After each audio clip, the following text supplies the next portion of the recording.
Bienvenidos a todos al tercer episodio del podcast Infusión de Ideas, presentado por Salomón Salazar y Leonardo Luengas. El día de hoy hablaremos del mundo del jazz, un género muy extenso el cual ha llevado la batuta de los avances de la música desde su incepción a comienzos del siglo XX hasta nuestros días.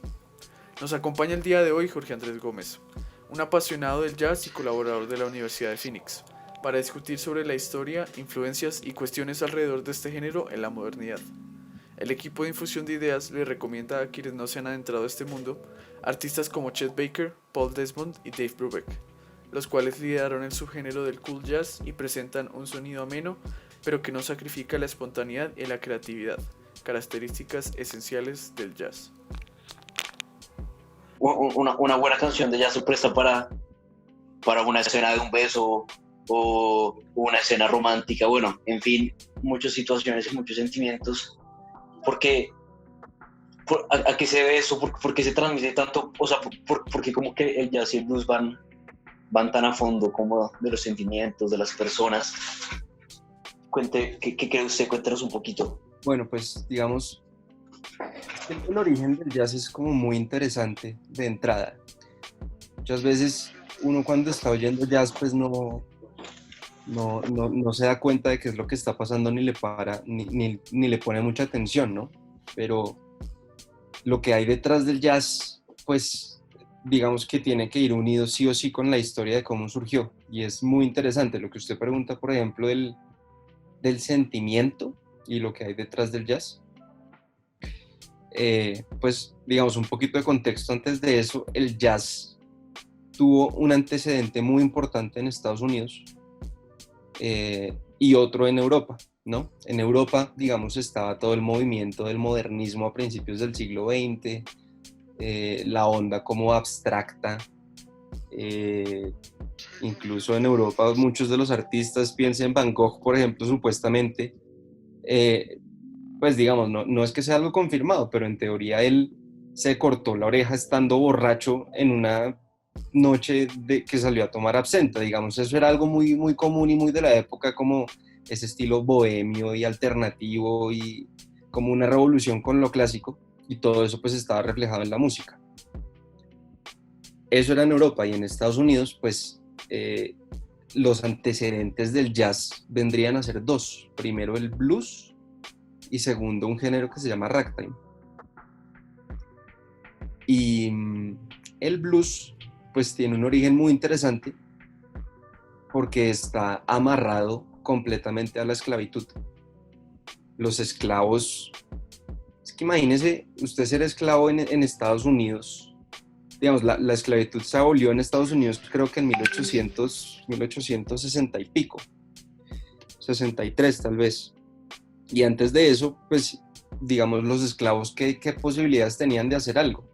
Pues absolutamente nada, eran simplemente cosas, pues en ese momento eran cosas o productos que se comercializaban, uno compraba y vendía personas, y las personas que se compraban como esclavos pues no tenían nada que hacer en la vida, nada distinto a trabajar y a cumplir las órdenes del dueño.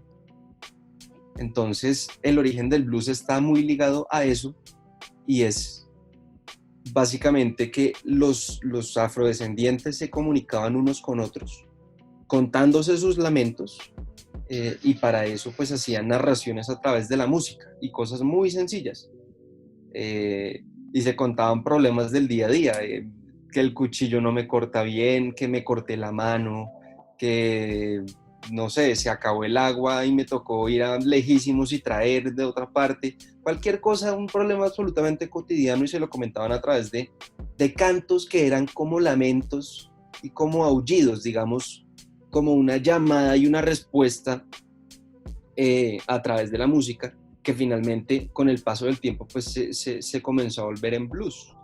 Y el blues es, si ustedes se dan cuenta, digamos, cuando uno oye una canción de blues, pues musicalmente es muy sencilla, son 3 acordes. Y por ejemplo, es muy chévere ver que en los solos de guitarra de blues, eso se nota mucho, por ejemplo, con B.B. King, que es uno de los músicos pues más grandes que hay.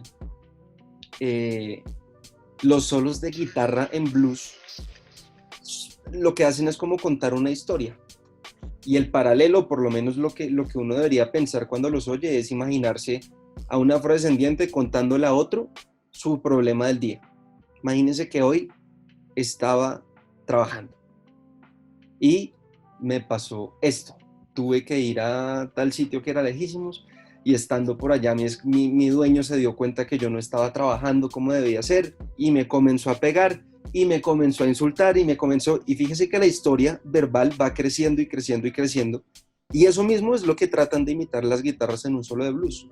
Un solo de blues arranca siendo muy suave y va creciendo poco a poco hasta que al final ya son sonidos súper agudos y digamos estremecedores que tratan de imitar como los lamentos y los aullidos, uno podría decir, con los que ellos se contaban las historias. Entonces todo eso del blues que a la larga es un reflejo de lo que ellos sentían día a día, pues quedó convertido en música y eso se mezcló con el carácter abstracto de la música en Europa y eso se mezcló con el ragtime, que era otro género musical que es, digamos, el típico de taberna en Estados Unidos.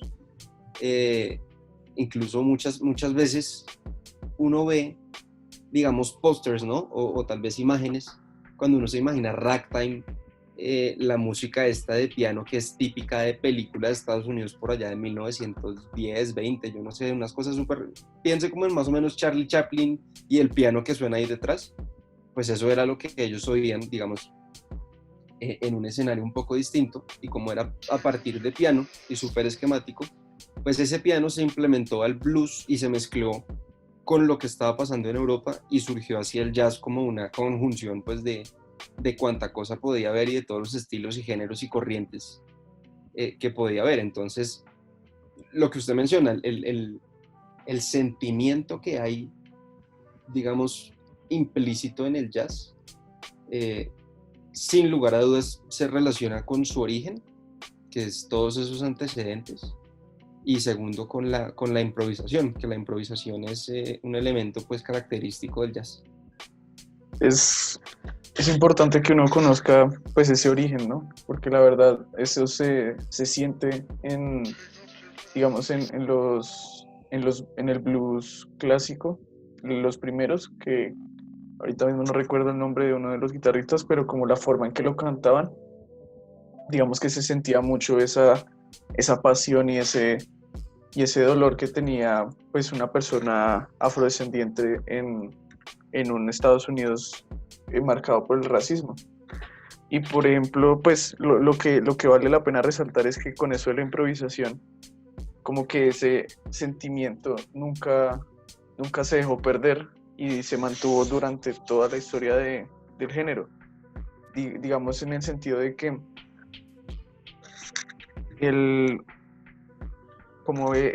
la improvisación lo que obliga a uno es a expresarse en el momento y como que ese sentimiento se plasma muy bien o se mezcla muy bien con esta idea que tenemos del jazz y sus orígenes pues tan sentimentales de alguna manera. Claro, completo. Y hay otra cosa interesante. Hay otra cosa interesante en eso y es, yo creo que muchas veces uno piensa que, digamos,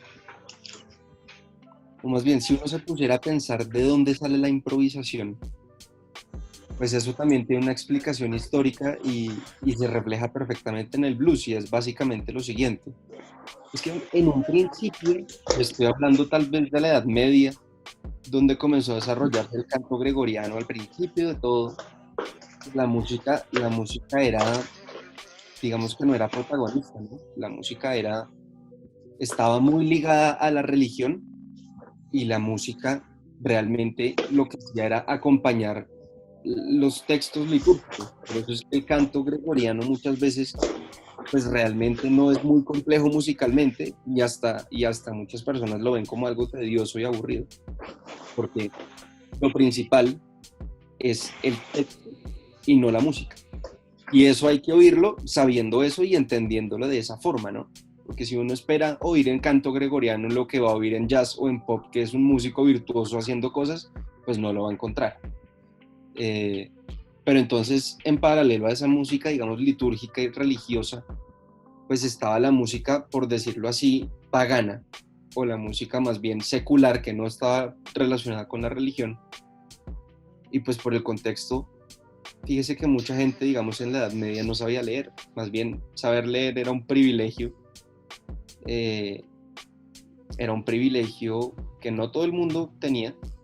Y por supuesto, en la medida que las personas no sabían leer, pues cualquier instrumento que pudieran tocar, pues no tenían más opción que improvisar, que inventarse algo, ¿sí? Y entonces las músicas, las canciones, por decirlo así, tradicionales, folclóricas, pues fueron creciendo a partir de la costumbre, pero no fue algo escrito y estructurado como la música clásica, por ejemplo, de Mozart o de Beethoven o de cualquiera otro, digamos, ya pues más avanzada la historia, en la que no había improvisación, sino que todo era perfectamente planeado. Entonces, eso mismo que pasaba en la Edad Media se volvió a rescatar en el jazz, pero ahora de una forma intencional y por supuesto con el objetivo de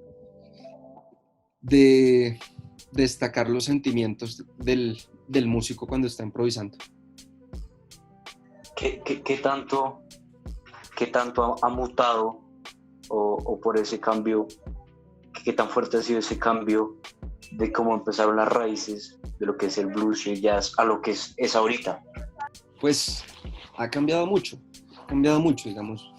El jazz, cuando uno dice la palabra jazz, yo creo que uno no puede imaginarse tal vez la escena que uno piensa en las películas, ¿no? Que es como un pianista y un contrabajista y un trompetista y tocando música como acelerada, tal vez swing o algo así, improvisando unos con otros. Eso no es jazz, eso es un tipo de jazz, pero hay muchos tipos de jazz que fueron surgiendo con el tiempo. En un principio, pues el jazz 1910 tal vez, o en los primeros años del siglo XX, pues el jazz era realmente muy esquemático, ¿no? Uno se imagina la típica escena de la banda de New Orleans, que fue donde surgió el jazz como tal, que es básicamente 4 o 5 músicos con instrumentos de viento, tal vez un banjo o algún instrumento de cuerdas haciendo un acompañamiento y ya, digamos, no era algo muy complicado. Con el tiempo evolucionó y surgió un nuevo género o un subgénero más bien, o una especie que se conoce como bebop, que ya es, digamos, algo completamente distinto, donde es un formato de músicos pues reducido, pero tocan con un nivel, digamos, muy acelerado de ritmo y de armonías digamos, de estructuras para que los músicos puedan destacar, hacer solos muy rápidos, muy complicados, y eso es un tipo de jazz completamente distinto. Ahora, hay otro tipo de jazz que de hecho se llama cool jazz, que surgió con el tiempo, ya no en New Orleans ni en Chicago, que fueron como las grandes ciudades donde surgió el jazz, sino si no estoy mal, en Los Ángeles o por lo menos en California. Y el cool jazz es un jazz completamente distinto, muy tranquilo, muy pausado, donde no se pretende explotar al músico, sino simplemente crear una música, por decirlo así, ambiental. Uno pensaría tal vez en ese jazz cuando quiere estudiar o está relajado, o cuando uno piensa como en un hotel o en una recepción o algo por el estilo, pues digamos que es un jazz que por supuesto no es la idea, pero podría ser música de fondo, pero es muy distinto y es una evolución del jazz que hubo. Ya más adelante, por ahí en 1960 o 70, el jazz comenzó a coger nuevos rumbos, a buscar nuevas partes en donde meterse y comenzó a fusionarse con distintos géneros. Ya no estamos en el jazz simple, por llamarlo así, o tradicional, sino que el jazz comenzó a mezclarse con la salsa, por ejemplo, que de hecho la salsa surgió en Nueva York. La salsa tiene origen estadounidense, por supuesto, de los latinos que vivían en Nueva York, pero uno pensaría comúnmente que la salsa surgió en Puerto Rico o tal vez en Cuba o algo por el estilo. No, realmente es un género, uno tendría que decir, de Estados Unidos, surgido en Nueva York en paralelo al jazz, digamos, pues, un poco después, pero por supuesto influenciada por ritmos latinos. No estoy diciendo que el guaguancó, que el merengue, todo eso se creó en Nueva York, pero el jazz, por ejemplo, comenzó a mezclarse mucho con los ritmos latinos y con la salsa y surgió un género que ahora es grandísimo con muchísimos músicos espectaculares que es el jazz latino. Toda clase de variantes. Y pues recientemente el jazz, por supuesto, se ha seguido moviendo y ya no es lo que era antes. Ahora el jazz está mezclado con temas de música electrónica, con sonidos, por decirlo así, artificiales, en el sentido de que son creados en computador, que no por eso quiere decir que sean malos ni que tengan menos mérito, nada por el estilo, pero lo cierto es que tiene tiene un rumbo muy diferente que está creando cosas, yo creo que, pues positivas y para todos los gustos.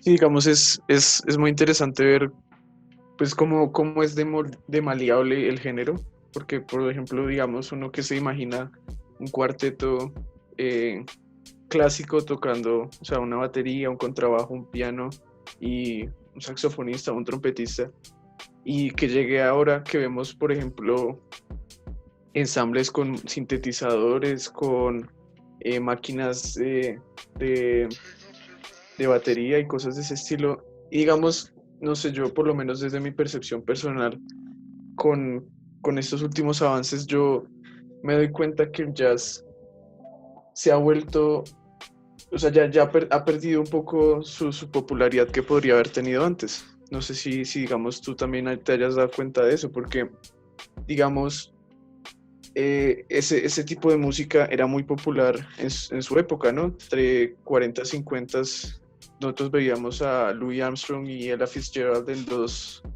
en el Billboard y digamos, o sea, teniendo una presencia muy, muy grande en la escena popular.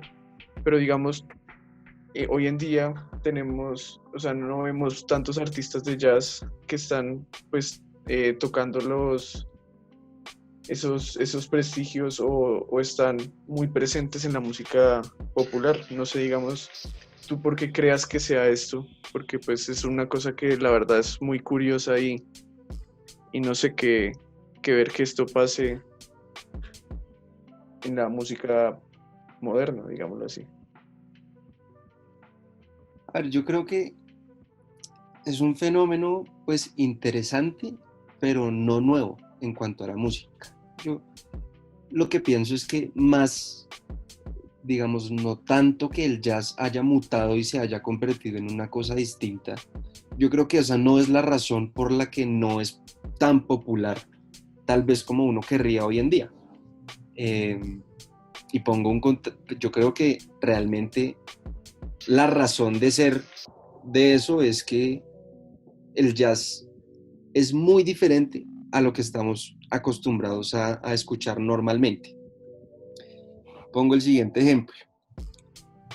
Cuando uno oye una canción popular, y por popular me refiero a conocida por todas partes del mundo, pensemos en, yo no sé, Despacito, que yo creo que es un ejemplo, una canción que todo el mundo conoce con independencia de que le guste o no, pero lo cierto es que Luis Fonsi y Daddy Yankee la rompieron con esa canción y es famosa en Colombia, en Estados Unidos, en países de Oriente, en todas partes han oído Despacito. Eso fue un fenómeno tremendo. ¿Y por qué? Pues porque es famoso Despacito y porque no es famoso, yo no sé, alguna canción por decir alguna de las más complicadas y más fascinantes que me parecen que existen en el jazz, que se llama Gigant Steps de John Coltrane. Porque Despacito está compuesta de una forma muy sencilla y muy digerible, ¿no? Despacito tiene una introducción, que es la guitarra que suena al principio, tiene un verso, que es una letra súper definida y sencilla, tiene un puente, y ese puente es lo que conecta al verso con el coro, y el coro es diseñado para ser pegajoso, y después de esa estructura, pues vuelve a lo mismo, vuelve a tener un verso, un puente y un coro, y al final tiene como algo que en la salsa se llama pregón, que en Despacito, digamos, es la parte final, cuando cantan que la letra es pasito a pasito, suave, suavecito y ya, digamos.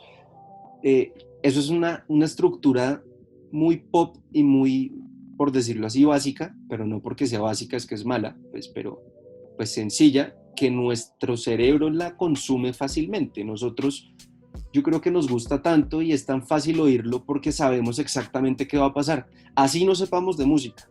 Así no sepamos de música, sabemos que estamos en el verso y algo nos dice que en algún momento ese verso va a reventar, ¿cierto? Y cuando reviente, pues va a ser el coro.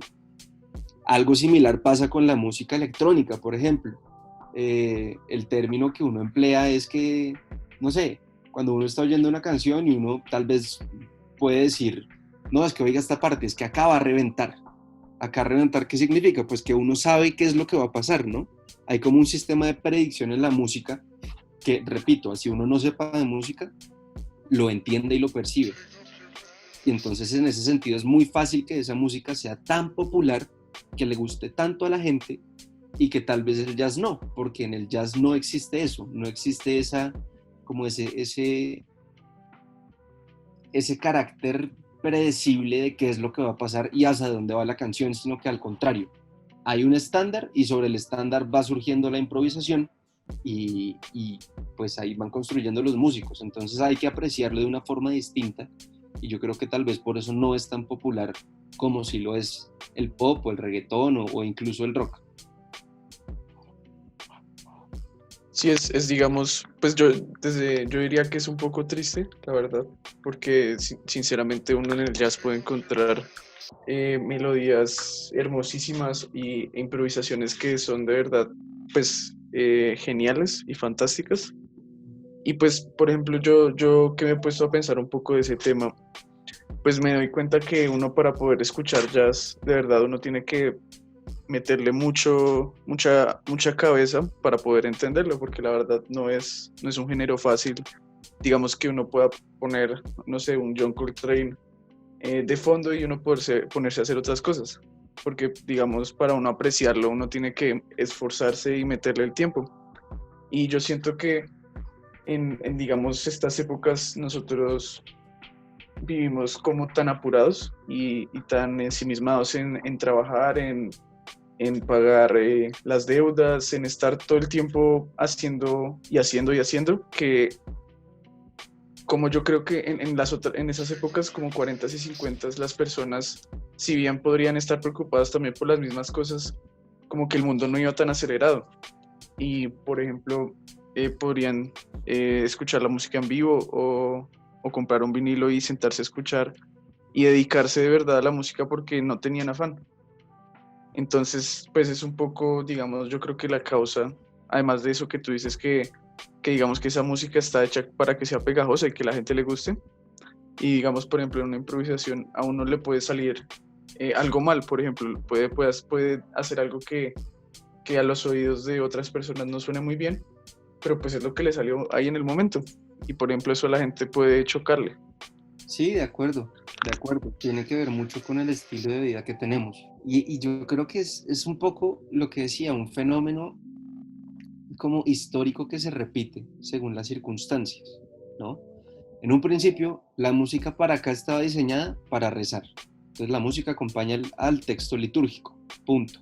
La música no es protagonista en sí misma.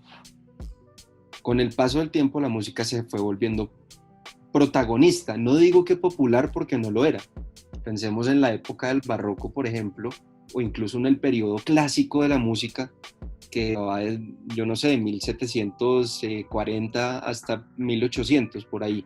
Ese periodo clásico donde pues brillaron Joseph Haydn, Mozart, Beethoven en un principio, o digamos hacia el final del periodo clásico. Si uno se pone a pensar, por ejemplo, ¿por qué hay tantas canciones de Mozart o por qué hay tantas piezas de Haydn o de Beethoven? Mejor dicho, es que uno no tiene la cuenta, ¿no? Uno no tiene la cuenta de cuántas composiciones tiene Mozart. Muchísimas. Y uno se pone a pensar en contraste, no sé, ¿cuál fue la banda, por ejemplo, de rock? ¿Cuál ha sido la banda de rock con más discos y con más canciones actual, pues, entre comillas, actualmente? Uno diría tal vez los Beatles, tal vez Queen, cosas así, pues, digamos, bandas muy grandes. Y digamos, la cantidad de canciones y la cantidad de, por ponerlo en esos términos, de horas de música de los Beatles, de Queen, de los Rolling Stones, de Pink Floyd, de lo que sea, no llega ni a la cuarta parte de la cantidad de horas de música que tiene Mozart, por ejemplo. ¿Y por qué pasa eso? Pues sencillo, porque Mozart realmente era un compositor espectacular, un artista, pero era un trabajador. Mozart componía porque el hijo del rey yo no sé de dónde cumplía años, entonces contrataban a Mozart y le pagaban para que él compusiera una sinfonía. Y esa era la sinfonía para el hijo de este señor. O lo mismo con los entierros, ahí están los famosos requiems o requiems de Mozart, que pues son música compuesta por Mozart que se la encargaban para funerales. Entonces, la música tenía una finalidad también en esa época, ¿no? Música para un funeral, música para un cumpleaños, música para un matrimonio, lo que sea. Y hoy en día, entonces, ¿cuál es la finalidad de la música? ¿Cuál es la finalidad del reggaetón o de la electrónica? Pues yo dudo mucho, un poco de la mano con lo que ustedes decían hace un momento.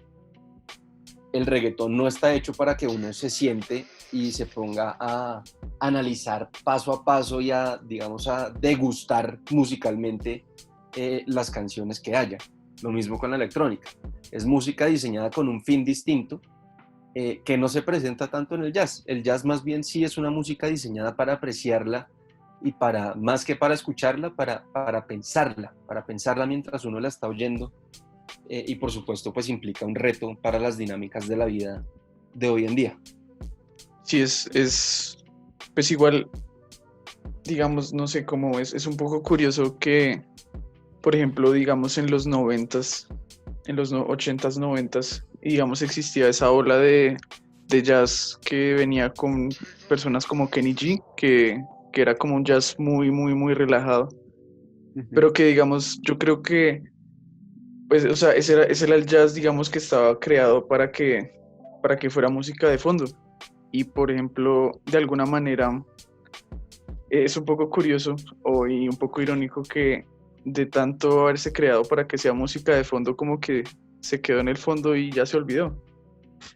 Entonces, pues, no sé, digamos que de pronto, no digo que el jazz se esté condenado como a eso de que se quede olvidado y que pasemos a otras formas de hacer música, sino que me parece como posible que el jazz, no sé, que haya alguna posibilidad de que el jazz pues se vuelva, no sé, más popular. Digamos, es que me explico mejor.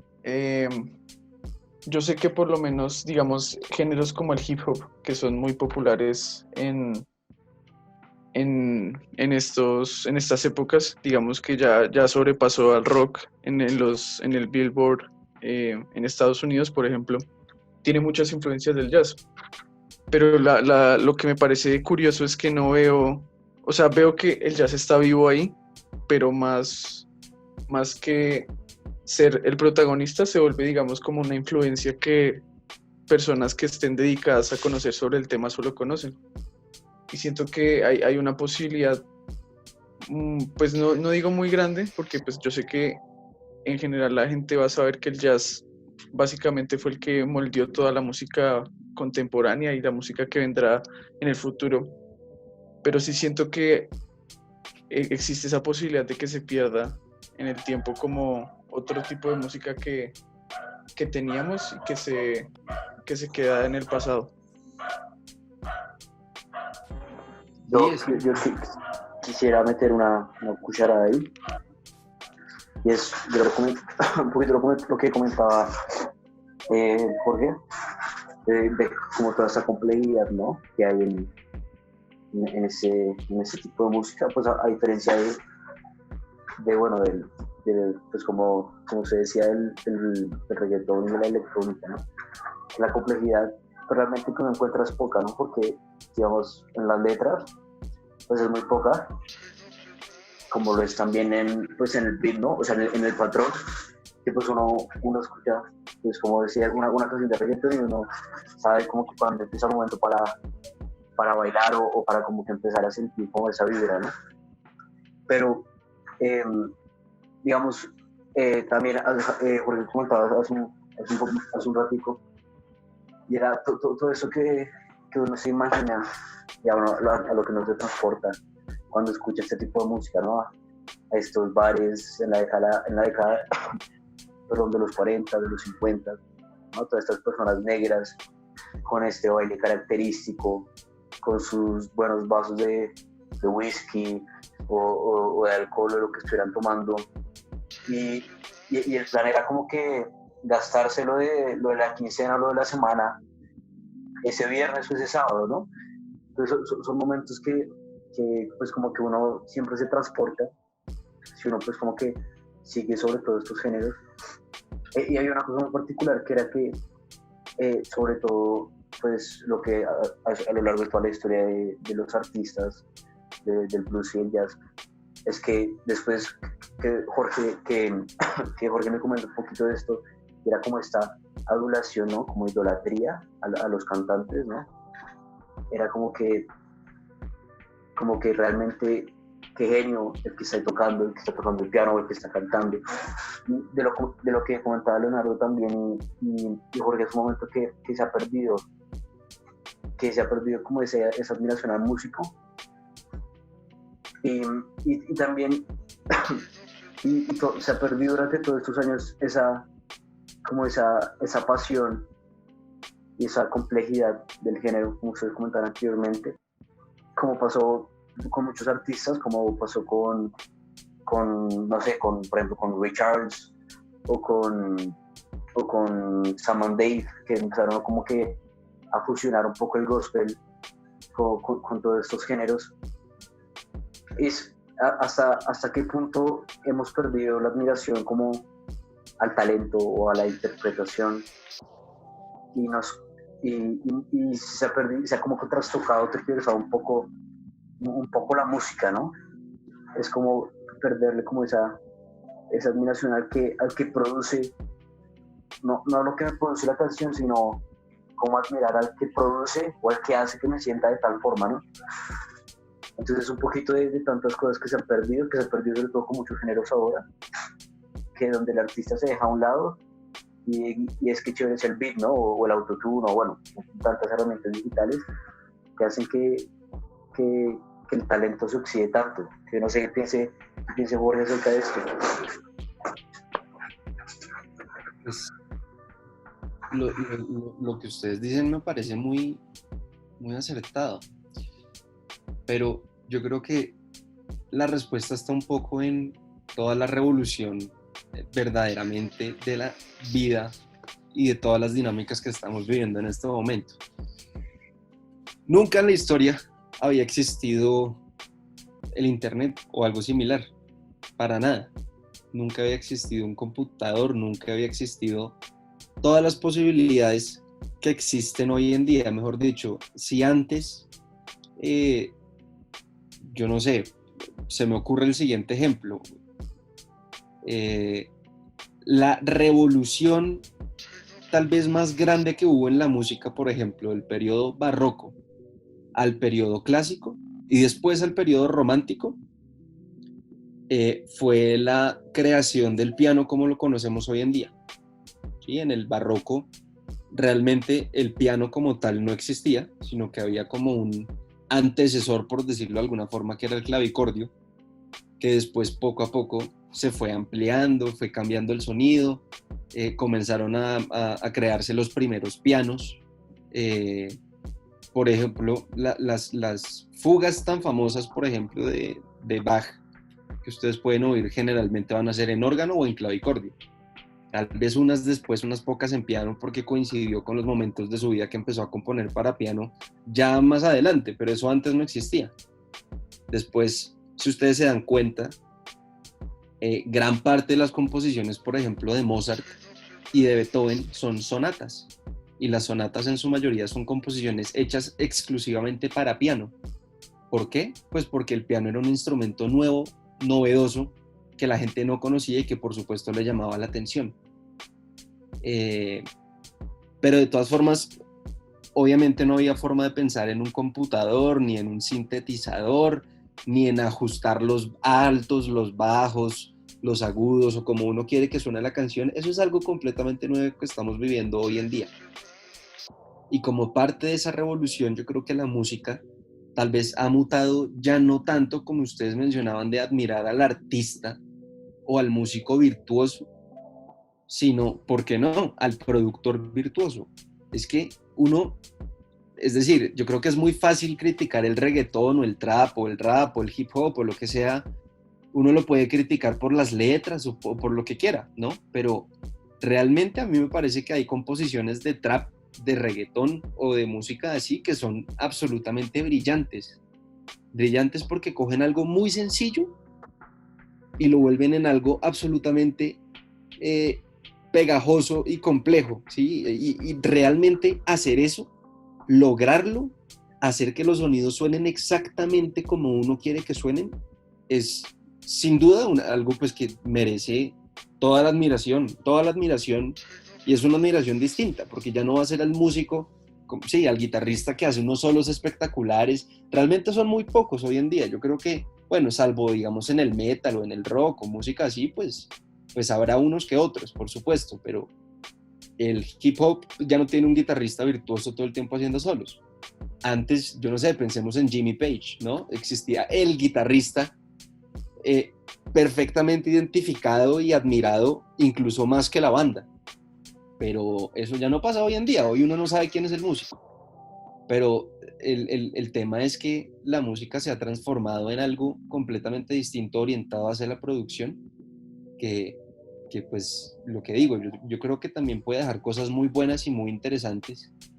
Eh, y habrá que ver qué pasa, pero sin duda estamos en un momento de la historia espectacular, en una revolución fascinante respecto de la música.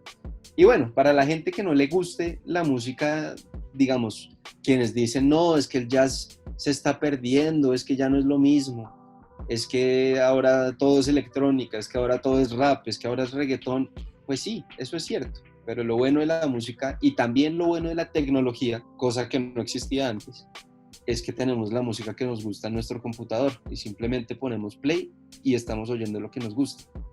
Entonces, la música tradicional siempre va a estar muy fácilmente para nosotros, y pues creo que hay que mirar hacia el futuro, por decirlo así, con los brazos abiertos.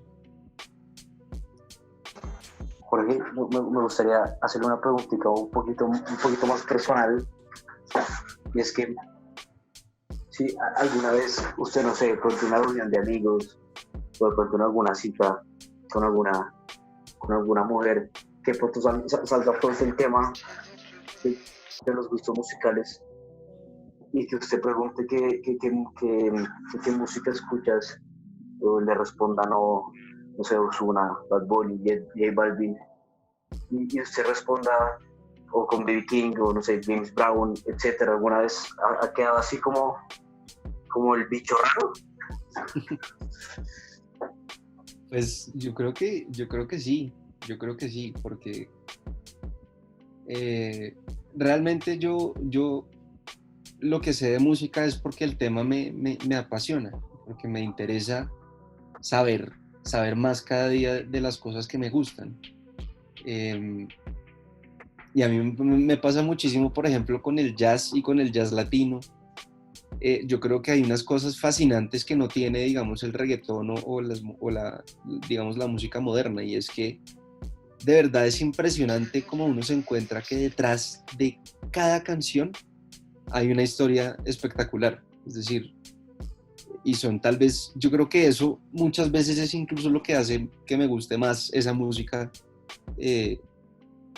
más que la música en sí, ¿sí? No sé, por ejemplo, la canción, hay un estándar de jazz muy famoso que se llama Summertime, que seguramente han oído.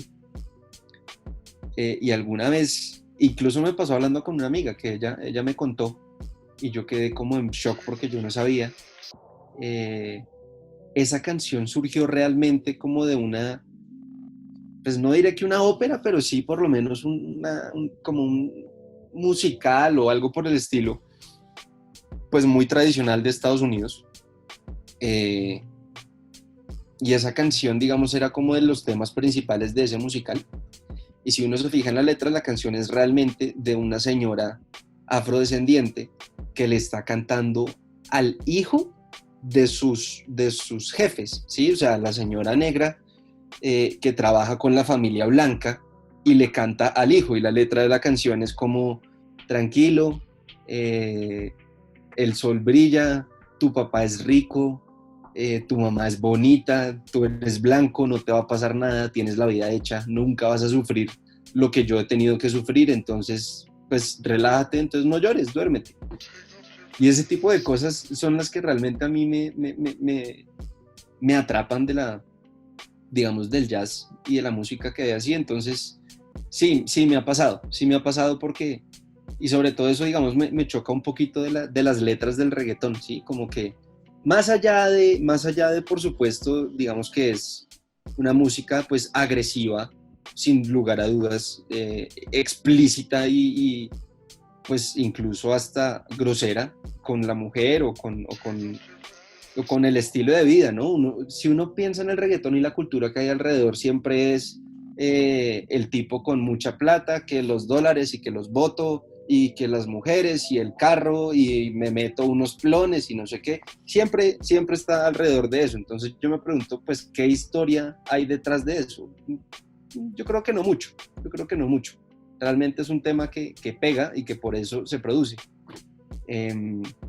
Entonces sí me ha pasado. Muchas veces quedo pues, como el bicho raro con este tipo de historias y pues, que la gente muchas veces no valora, pero yo creo que tal vez no las valora porque no las sabe, ¿no? Porque no se ha metido a investigar en el tema. Yo creo que pienso, por lo menos, que si la gente se interesara y viera el jazz de una forma distinta, pues sin duda dejaría ser el bicho raro. Y digamos, eso, yo creo que acá Salo y yo, pues hemos sentido también eso de ser como los bichos raros que solo escuchan jazz y que no comparten pues tanto esa pasión por el reggaetón y cosas así. Y digamos aquí como para cerrar y terminar aquí el episodio con esta última pregunta. Digamos, no sé, digamos con tus amigos o con las personas que están cerca a ti, pues digamos que como si los has logrado como meter en ese mundo del jazz y atraparlos como en esta pasión que tenemos nosotros por este género, ¿cómo has hecho para que esas personas se interesen y que le encuentren como lo espectacular que tiene un género como el jazz? Pues yo creo que el tema es hablarlo. Creo que el tema es hablarlo y contarlo, porque suena muy, muy básico y hasta bobo, pero pues la verdad es que si uno no sabe, no se interesa, ¿no? Yo en este momento no sé absolutamente nada yo no sé, de cualquier misión espacial que estén preparando. Yo no sé nada sé muy poco, por ejemplo, de pintura. Sé muy poco, y en la medida en que no sé, pues no me interesa, ¿no? Pero yo creo que eso es lo interesante lo interesante pues de estar vivo y de ser humanos. Yo creo que cuando nos introducen y nos presentan un tema y cuando nos comenzamos a relacionar con algo, nos comienza a gustar. Yo creo que un poco como pasa con el pop, como hablábamos hace un rato, que tiene una estructura muy definida, que así uno no sepa nada de música, sabe qué es lo que va a pasar, porque ya conoce más o menos cuál es el estilo y cuál es el formato. Yo creo que es algo muy natural uno sentir empatía por lo que conoce, o por lo que sentir interés por lo que más o menos sabe un poco la estructura o los aspectos básicos. Entonces yo creo que lo he logrado. Digamos, muchas veces pues he hablado con amigos y de verdad me doy cuenta que cuando uno habla de los temas la gente se interesa. Así como cuando me hablan a mí de algo que yo no conozco, pero me llevan de la mano pasito a pasito. Ya salí como Daddy Yankee con eso. Pero sí, digamos, cuando me llevan de la mano sobre un tema que no conozco, me comienza a interesar inmediatamente. Y yo creo que si a nosotros pues nos interesa la música y el jazz y todo lo espectacular que hay detrás, pues tenemos que empezar a divulgarlo, tal vez ya no con la visión de que seamos bichos raros, sino que realmente es un tema interesante que hay que compartirlo y hay que compartirlo para que ojalá a la gente le guste. Es decir, si no le gusta definitivamente, pues que no le guste, pero que lo conozca y que conociéndolo defina que no le gusta. Y creo que es eso, es un tema de compartirlo y pues de divulgarlo como con el sentimiento y la pasión, digamos, que tenemos por el tema. Sí, digamos como yo sé que, por ejemplo, como es un universo tan complejo que tiene una historia de unos 100, ciento y pico de años ya, el jazz, pues, y que tiene tantas variantes como tú nos contabas ahí al principio del episodio, pues como que yo sé que las personas tienen como ese instinto de curiosidad que de todas maneras puede que, no sé, no les guste algo como la fusión o como el bebop, pero sí se puedan ir por algo como el cool jazz y esa rama de ese subgénero del jazz. Digamos que yo sé que aunque una persona diga no me gusta el jazz, pues de todas maneras como mostrándoles todo lo que tiene para ofrecer, pues habrá alguna cosa que les guste, ¿no? Porque de todas maneras es un mundo muy amplio que tiene la posibilidad de atrapar a cualquiera. Pero pues ya con esta reflexión y con toda esta charla, pues terminamos acá el episodio. La verdad, muchas gracias Jorge por haber apartado un espacio para nosotros. De verdad que fue una discusión muy enriquecedora. Gracias a nuestros oyentes que dedicaron su tiempo del día a escucharnos. Espero que les haya gustado mucho y que estén muy pendientes a nuestras redes en @infusión.ideas, que ahí publicamos todas nuestras actualizaciones para los próximos episodios. Hombre, Jorge, muchas gracias por su tiempo, por esto una charla tan bacana. Y hombre, muchas gracias. Listo, ¿no? Leonardo, de una. Qué chévere hablar con ustedes de esta vaina. Realmente estoy feliz con esto. Chévere la idea que están haciendo con el podcast. Muchas gracias, un abrazo.